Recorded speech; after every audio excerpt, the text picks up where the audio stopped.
और राजधानी रांची समेत राज्य भर में हुई बारिश के बाद ठंड में इजाफा। आसमान में छाए बादल, 1 जनवरी से और सताएगी सर्दी।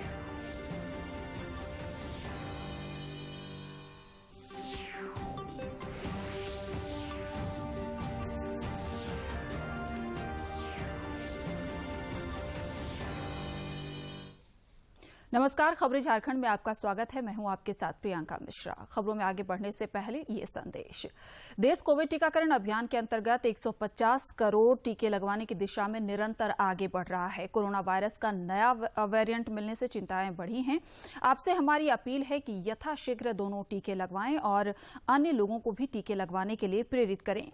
कृपया 3 सरल उपायों का पालन अवश्य करें।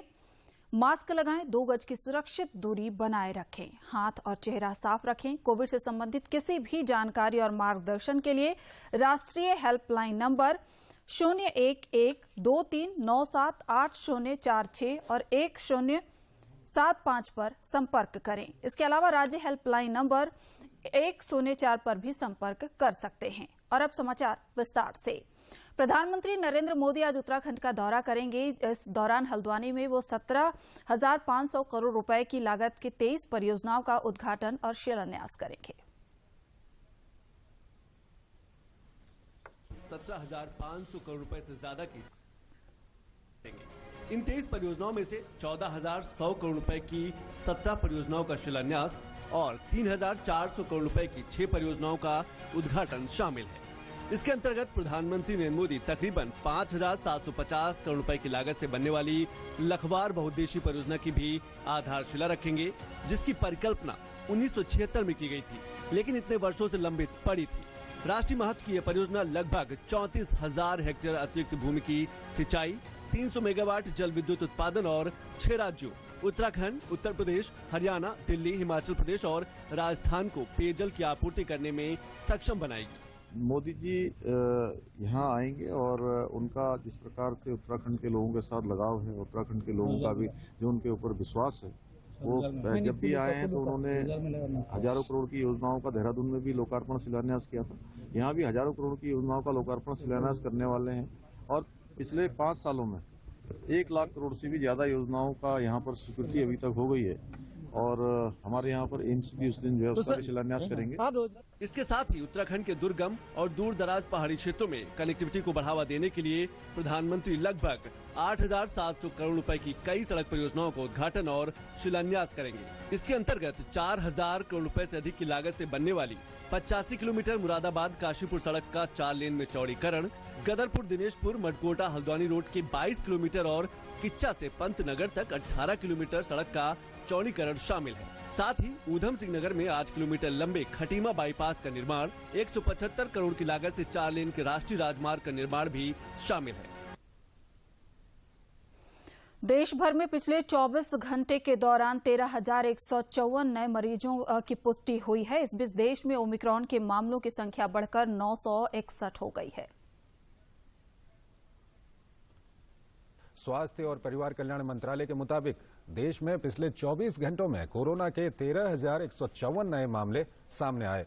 वहीं पिछले 24 घंटों में कोरोना को मात देकर 7,486 लोग स्वस्थ हुए हैं, जिसके बाद देश में रिकवरी दर 98.38% हो गया है। इधर झारखंड में भी कोरोना संक्रमितों की रफ्तार तेज हो गई है। पिछले 24 घंटे के दौरान कोरोना के 344 नए केस मिले हैं। स्वास्थ्य विभाग द्वारा जारी आंकड़ों के मुताबिक राज्य में मिले 344 संक्रमितों में सर्वाधिक 118 रांची के हैं। वहीं कोडरमा में 56, पूर्वी सिंहभूम में 43, धनबाद में 31, पश्चिमी सिंहभूम में 22, हजारीबाग में 21 और बोकारो में 17 मामलों की पुष्टि हुई है। इधर सिमडेगा जिले में भी कोरोना से मुक्ति के लिए एक तरफ जहां वैक्सीनेशन और पर्याप्त सावधानी बरतने पर जोर दिया जा रहा है, वहीं इस वैश्विक महामारी के लिए लोग भक्ति का भी सहारा ले रहे हैं। कोरोना मुक्ति के उद्देश्य से जिले में श्रीमद् भागवत कथा का आयोजन किया जा रहा है। कथावाचक पंडित वासुदेव गौतम और आयोजन समिति के अध्यक्ष कमलेश बोंदिया ने कहा कि भक्ति में ही शक्ति होती है, इससे लोग मानसिक रूप से सशक्त बनते हैं।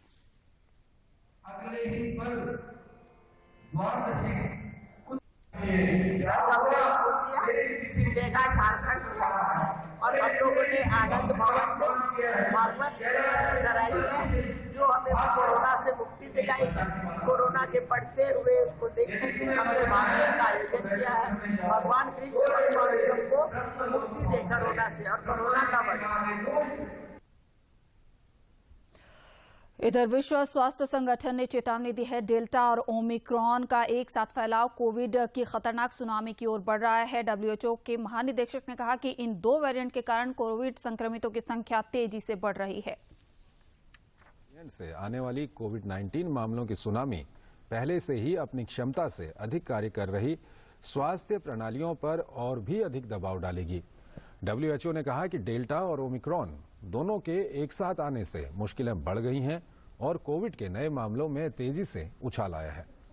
साथ ही रिकॉर्ड केस आने के चलते अस्पतालों में भर्ती होने वालों और मृतकों की संख्या में इजाफा हुआ है।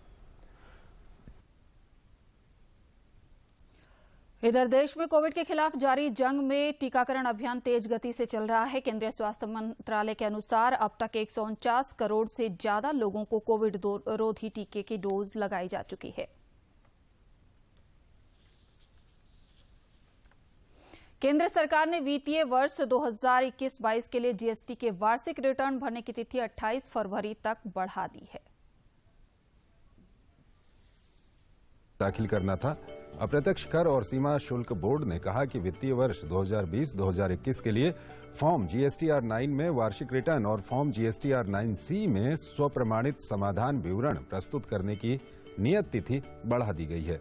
जीएसटीआर 9 माल और सेवा कर जीएसटी के तहत पंजीकृत करदाताओं द्वारा वार्षिक रूप से दाखिल किया जाने वाला वार्षिक रिटर्न है। इसमें विभिन्न कर शीर्षों के तहत की गई या प्राप्त की गई जावक और आवक आपूर्ति के बारे में विवरण शामिल हैं। जीएसटीआर 9, जीएसटीआर 9C और लेखा परीक्षित वार्षिक वित्तीय विवरण के बीच सामंजस्य का एक विवरण है। इधर केंद्रीय वित्त मंत्री निर्मला सीतारमण आज राज्य के विभिन्न वित्त मंत्रियों के साथ बैठक करेंगे। इस दौरान वित्तीय वर्ष 2022-23 के बजट पर चर्चा होगी। इसके बजट को लेकर राज्यों के वित्त मंत्रियों के साथ बैठक करेंगी। राज्यों के साथ वित्त मंत्री मुख्य रूप से प्रदेशों की वित्तीय जरूरतों के अलावा कर्ज लेने की सीमा में बढ़ोतरी को लेकर चर्चा कर सकती हैं। कोरोना महामारी की वजह से कई राज्य वित्तीय दबाव में हैं और वो वित्त मंत्री के साथ वित्तीय संसाधन बढ़ाने के मुद्दों पर चर्चा करेंगे। सूत्रों के मुताबिक राज्यों के साथ होने वाली बैठक में 15वें वित्त आयोग की सिफारिश के मुताबिक राज्यों के वित्तीय आवंटन को लेकर भी चर्चा हो सकती है। समाचारों का सिलसिला जारी रहेगा, लेकिन इस छोटे से विराम के बाद। गांव का आदमी आपके सरकार के दरवाजे तक नहीं पहुंच सकता अधिकार लेकर, तो क्यों नहीं ऐसा काम किया जाए आई है कि सरकार ही उसके दरवाजा पर पहुंच जाए। सरकार आपके द्वार।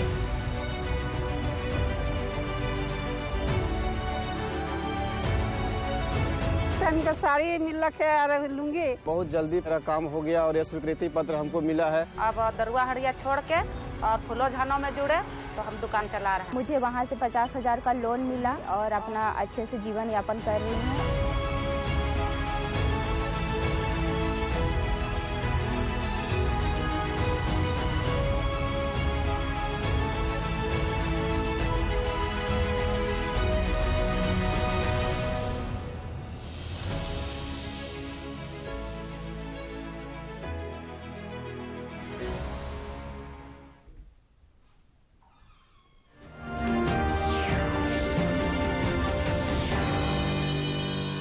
ब्रेक के बाद खबरों में आपका स्वागत है। प्रधानमंत्री नरेंद्र मोदी 1 जनवरी को दिन के 12:30 बजे वीडियो कॉन्फ्रेंसिंग के माध्यम से प्रधानमंत्री किसान सम्मान निधि योजना के अंतर्गत वित्तीय लाभ की 10वीं किस्त जारी करेंगे।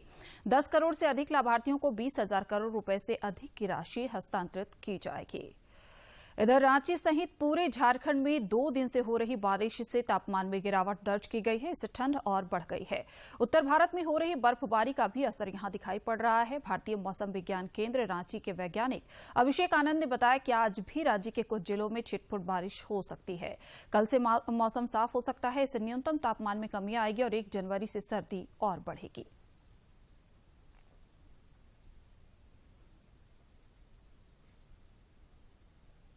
जो नया साल है उसमें भी जो रेनफॉल है उसकी एक्टिविटी एकदम नहीं देखने को मिलेगी और 31 तारीख से रेनफॉल एक्टिविटी खत्म हो जाएगी। और बात करते हैं कि टेम्परेचर का, तो 1-2 दिन जो टेम्परेचर है वो जो अभी चल रहा है, क्योंकि टेम्परेचर WD के कारण, पश्चिमी विक्षोभ के कारण बढ़ा हुआ है, तो इसमें कोई बड़ा बदलाव 1-2 दिन में नहीं देखने को मिलेगा। उसके तत्पश्चात जैसे ही ये पश्चिमी विक्षोभ खत्म होगा, फिर से उत्तरी और उत्तर पश्चिमी हवाओं का आगमन झारखंड की तरफ होगा और वो सर्द हवाएं जो उत्तर दिशा से आएंगी वो फिर तापमान जो पारा है उसको गिराएंगी। और जैसे ही ये सिस्टम खत्म होगा तो कल सुबह से आपको झारखंड में कई जगहों पे घना कोहरा देखने को मिल सकता है और अगले 3 दिन तक ये कोहरा आपको देखने को मिल सकता है। उसके बाद ये कोहरा में आपको कमी आएगी और हल्के से मध्यम दर्जे का कोहरा आपको सुबह में देखने को मिलेगा। तो 3 दिन कोहरे की भी चेतावनी झारखंड में है। और अब कुछ खबर राज्य के विभिन्न जिलों से।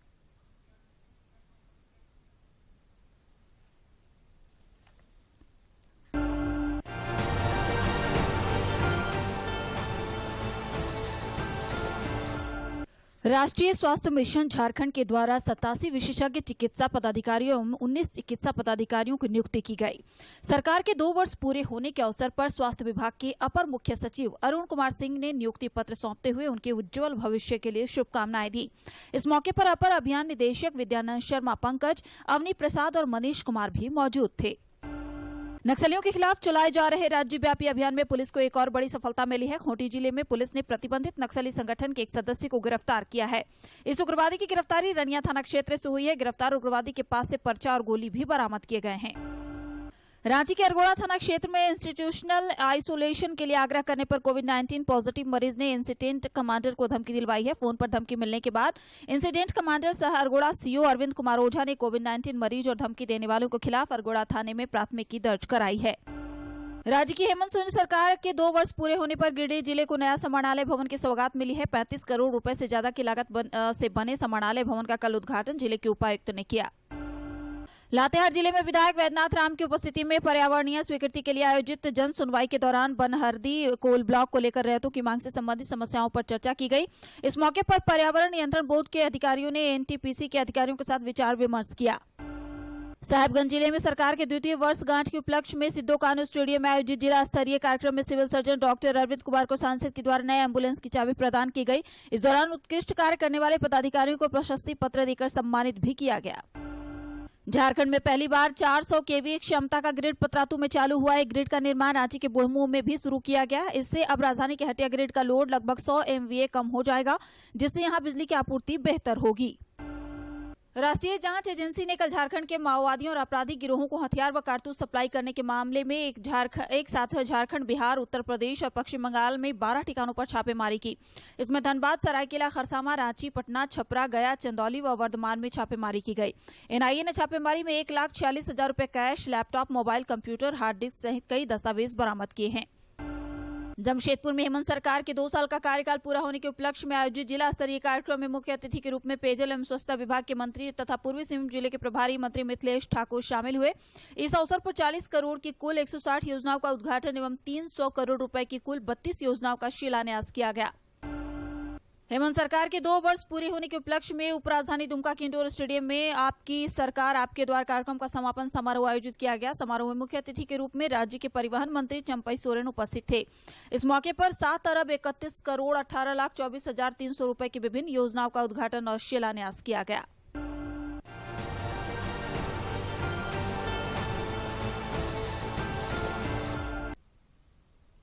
केंद्र सरकार की ओर से महिला सशक्तिकरण की दिशा में कई कदम उठाए जा रहे। इस कड़ी में सरकार की ओर से ग्रामीण महिलाओं को सिलाई का प्रशिक्षण भी दिया जा रहा है। गढ़वा जिले में योजना प्रभावी तरीके से क्रियान्वित हो रहा है।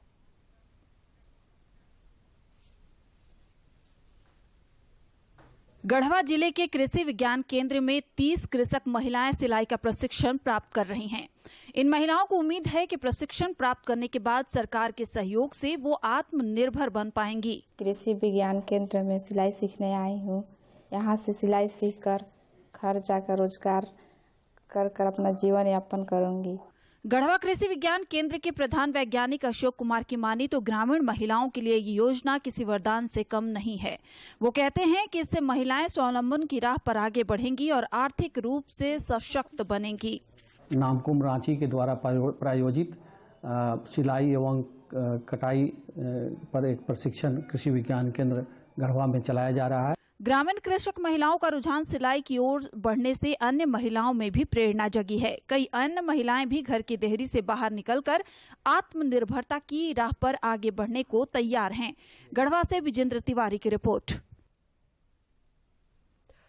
इधर देवघर जिले में पुलिस ने 5 साइबर अपराधियों को गिरफ्तार किया है। इन अपराधियों की गिरफ्तारी जिले के देवीपुर और मार्गोमुंडा थाना क्षेत्र से हुई है। साइबर डीएसपी सुमित प्रसाद ने बताया कि गिरफ्तार अपराधियों के पास से 12 मोबाइल फोन, 17 सिम कार्ड सहित कई आपत्तिजनक चीजें बरामद की गई हैं।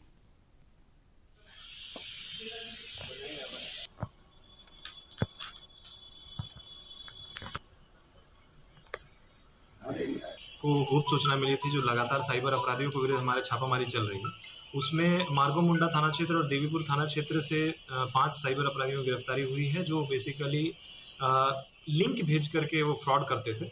उसमें 12 मोबाइल फ़ोन, 6 सिम कार्ड और 6 ATM कार्ड, एक पासबुक और नगद कुछ 5,000 रुपये के आसपास, और सिम ढेर सारा सिम मिला है, जो कि पहले वो रिटेलर का काम करता था। और वो क्या करता था कि वो जो सिम है वो अपने ही नाम पे, टारगेट पूरा करने के चक्कर में अपने नाम पे ही और बहुत लोगों का आईडी पे वो सिम जनरेट कर लेता था, और वो फर्जी लोगों को भी सिम सप्लाई करता था, जिससे साइबर अपराध को बढ़ावा मिल रहा था। तो उन लोगों की गिरफ्तारी की गई है और ये फ़ोन पे लिंक भेज करके साइबर अपराध को अंजाम दिया करते थे। इधर सेंचुरियन में भारत को दक्षिण अफ्रीका से पहला क्रिकेट टेस्ट मैच जीतने के लिए 6 और विकेट लेने हैं, जिसके लिए 305 रन के लक्ष्य का पीछा करते हुए दक्षिण अफ्रीका ने कल चौथे दिन का खेल समाप्त होने तक 4 विकेट पर 94 रन बना लिए थे। सेंचुरियन टेस्ट मुकाबले के चौथे दिन दक्षिण अफ्रीका ने जीत के लिए मिले 305 रनों के लक्ष्य का पीछा करते हुए खेल खत्म होने पर 4 विकेट पर 94 रन बना लिए। इस तरह जहां भारतीय टीम को इस टेस्ट मैच को जीतने के लिए महज 6 विकेट की जरूरत है, वहीं दक्षिण अफ्रीका को और 211 रन चाहिए। क्रीज पर कप्तान डीन एल्गर 52 रन बनाकर डटे हुए हैं। भारत की ओर से जसप्रीत बुमराह ने 2 विकेट हासिल किए। इससे पहले चौथे दिन भारत सरकार के विज्ञान एवं प्रौद्योगिकी मंत्रालय की ओर से स्कूली बच्चों में विज्ञान और प्रौद्योगिकी के प्रति दिलचस्पी बढ़ाने के उद्देश्य से इंस्पायर अवार्ड योजना चलाई जा रही है। इसके तहत रांची के भी बच्चों का चयन हुआ है। भारत सरकार की ओर से पुरस्कार स्वरूप इन बच्चों को प्रोटोटाइप बनाने के लिए 10-10 हजार रुपए भी डीबीटी के माध्यम से दिए गए हैं। भारत सरकार द्वारा चलाए जा रहे इंस्पायर अवार्ड के लिए रांची की छात्रा उन्नति कुमारी, नूतन कुमार और विकास कुमार का चयन हुआ है। उन्नति कुमारी क्लास 6 के स्टूडेंट है। इन्होंने बायोपोर्ट आइडिया पर अपना मॉडल तैयार किया है। विकास नायक 9वीं कक्षा के छात्र हैं। उन्होंने दिव्यांगों के लिए एक मॉडल तैयार किया है, जबकि 8वीं कक्षा में पढ़ने वाले नूतन कुमार ने वाटर बैटरी नाम से एक प्रोजेक्ट तैयार किया है, जिसका चयन इंस्पायर अवार्ड के लिए किया गया है। मेरा जो आइडिया है बायोपोर्ट यूजुअली आजकल देख रहे हैं कि इन्वायरमेंट हम लोग का जो है वो खतरे में है, क्योंकि प्लास्टिक यूज़ जो है वो इन्वायरमेंट के लिए डेंजरस थिंग है। तो इसी को देखते हुए मेरा जो आइडिया है वो बायोपोर्ट के बारे में। My project name is water battery. जैसे कि हम लोग पेड़ लगाते हैं और उसे बस एक ही बार पानी देते हैं और वो मर जाता है, और इस वजह से डिफॉरेस्टेशन बहुत ज़्यादा हो रही है। मैंने वाटर बैटरी इसलिए बनाया है क्योंकि मैं उस बैटरी में एक बार पानी भर दूंगा तो लगभग 1 ईयर तक वह ट्री को पानी देते रहेगा। My model name is tape for handicap. It is basically made for divyang person who have don't hand. छोटी सी उम्र में बच्चों द्वारा हासिल की गई इस उपलब्धि से उनके माता पिता भी बेहद खुश हैं। उन्हें उम्मीद है कि बच्चे इसी लगन के नए आइडिया पर काम करते रहे तो इनकी पहचान राष्ट्रीय स्तर पर बनेगी। मैं नूतन का मम्मी है। मेरा बेटा अच्छा कर रहा है, हम इसी में खुश है। सब बहुत मेहनत से परेशान से पढ़ा लिखा रहे हैं। मेरा बेटा आज अच्छा करेगा तो रांची जाएगा, रांची से दिल्ली जाएगा, दिल्ली से जापान जाएगा। विद्यार्थियों के भविष्य को निखारने में गुरु का अहम योगदान होता है। इंस्पायर अवार्ड से सम्मानित इन बच्चों के शिक्षक ज्ञानराज का कहना है कि बच्चों में वैज्ञानिक सोच को बढ़ावा देने के लिए भारत सरकार द्वारा यह प्रयास सराहनीय है। इंस्पायर अवार्ड भारत सरकार के department of science and technology का एक इनिशिएटिव है ताकि बच्चों में वैज्ञानिक सोच को अभी से डेवलप किया जा सके। आज के स्टेजेस होते हैं। पहले स्टेज में बच्चे अपने आइडियाज़, जो भी उनके पास इनोवेटिव आइडियाज़ होते हैं, उसे वे नोट डाउन करते हैं और ऑनलाइन बेस से इसे दिल्ली में नेशनल इनोवेशन फाउंडेशन को भेजा जाता है। नेशनल इनोवेशन फाउंडेशन के साइंटिस्ट पूरे देश से आए हुए आइडियाज़ को इवालुएट करते हैं और वैसे आइडियाज़ जो इनोवेटिव होते हैं और एकदम से नए होते हैं, वैसे आइडियाज़ का वो सिलेक्शन करते हैं। देश के विकास और मानव जीवन का स्तर बेहतर करने के लिए वैज्ञानिक सोच और विज्ञान का विकास होना बेहद जरूरी है। इसके मद्देनजर भारत सरकार द्वारा कक्षा 6 से लेकर 10वीं तक के बच्चों के लिए इंस्पायर्ड अवार्ड कार्यक्रम चलाया जाता है। रांची से करमवीर की रिपोर्ट। आजादी के सफर की आज की कड़ी पे जानिए क्रांतिकारी स्वतंत्रता सेनानी सुभाष चंद्र बोस और कन्हैयालाल मानिकलाल मुंशी के बारे में।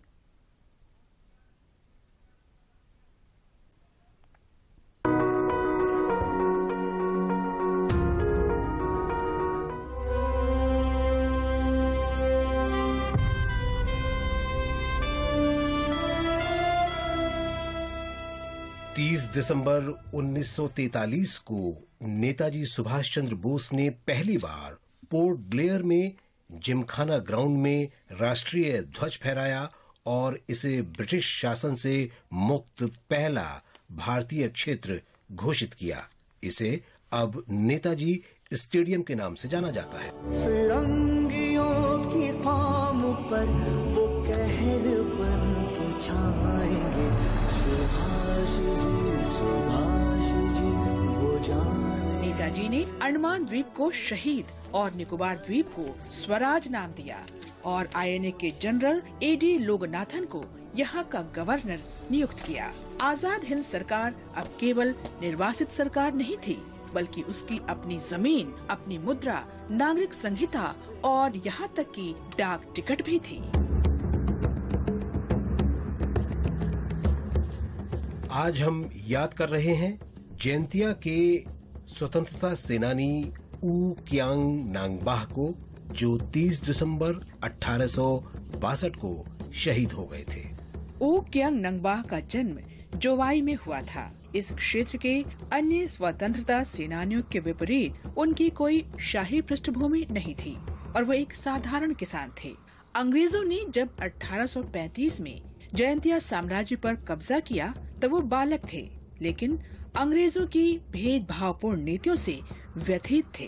अंग्रेजों ने शुरू में न्यूनतम हस्तक्षेप की नीति अपनाई और 2 दशकों से अधिक की अवधि के लिए जयंतिया लोगों को पूरी तरह उनके हाल पर छोड़ दिया।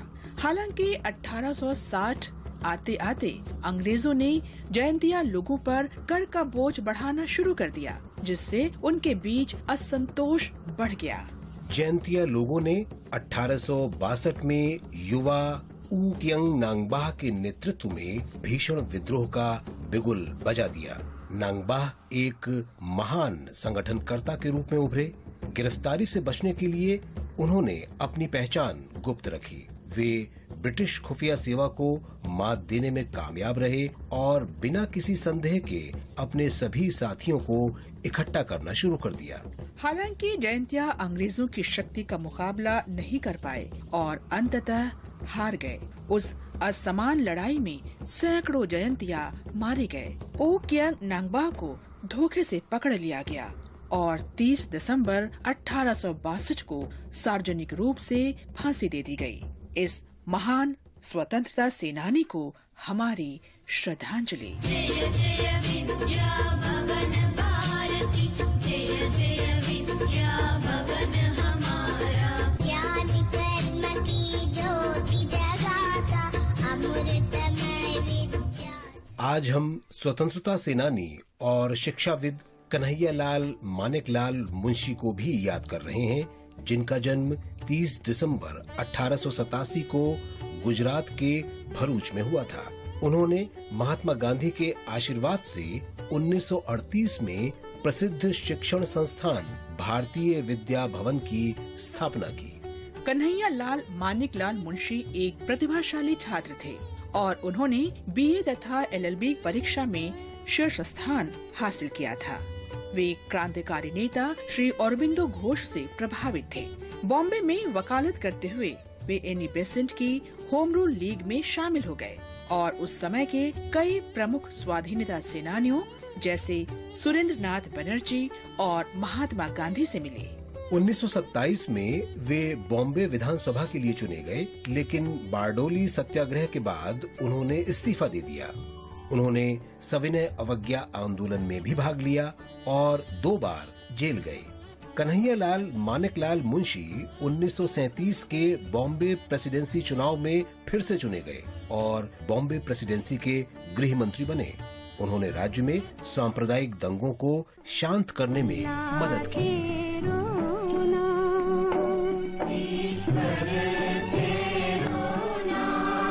स्वतंत्रता के बाद कन्हैयालाल मानिकलाल मुंशी को भारत के संविधान सभा का सदस्य चुना गया और उन्होंने मसौदा समिति, सलाहकार समिति, मौलिक अधिकारों पर उप समिति और अगस्त 1947 में भारत के ध्वज का चयन करने वाली तदर्थ ध्वज समिति सहित कई समितियों में काम किया। कन्हैयालाल मानिकलाल मुंशी 1971 में अपनी मृत्यु तक राष्ट्र सेवा के लिए प्रतिबद्ध रहे। इस महान देशभक्त को हमारा नमन।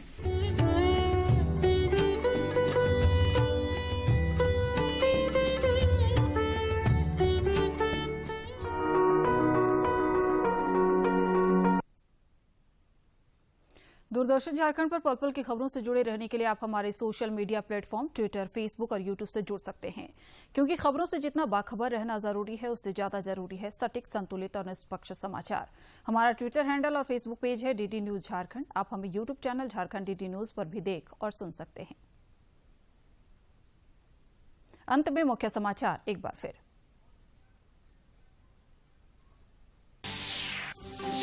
प्रधानमंत्री नरेंद्र मोदी आज करेंगे उत्तराखंड का दौरा। 17,000 करोड़ रुपए लागत की 23 परियोजनाओं का करेंगे उद्घाटन और शिलान्यास।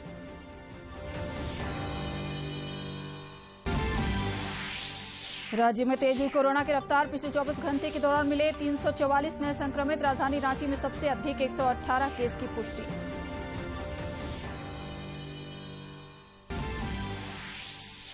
केंद्रीय वित्त मंत्री निर्मला सीतारमण आज राज्यों के वित्त मंत्रियों के साथ करेंगे बैठक। वित्तीय वर्ष 2022-23 के बजट पर होगी चर्चा।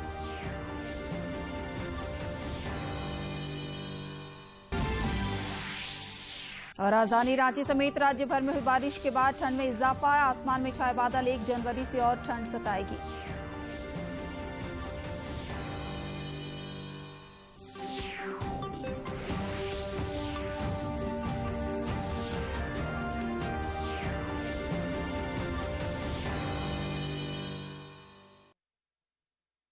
सरकार गठन के साथ ही कोरोना ने दस्तक दी, मगर झारखंड सरकार संवेदनशीलता के साथ अपनों की फिक्र करने में जुटी रही।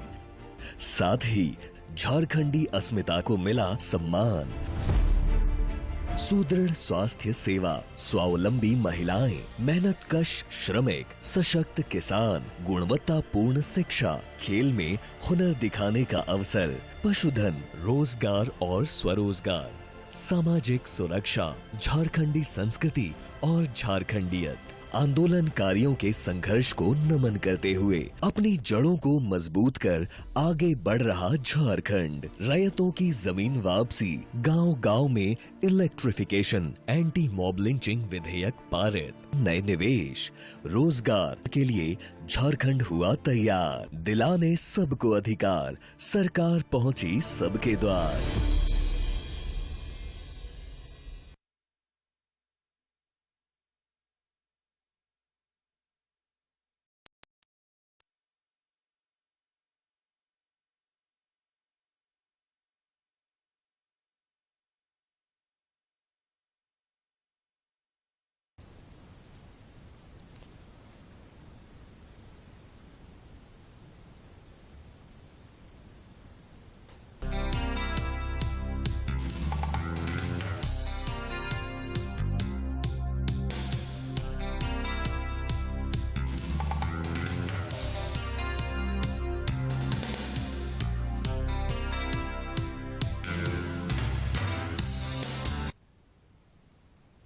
स्वस्थ भारत के आज के अंक में आप सभी का बहुत बहुत स्वागत है।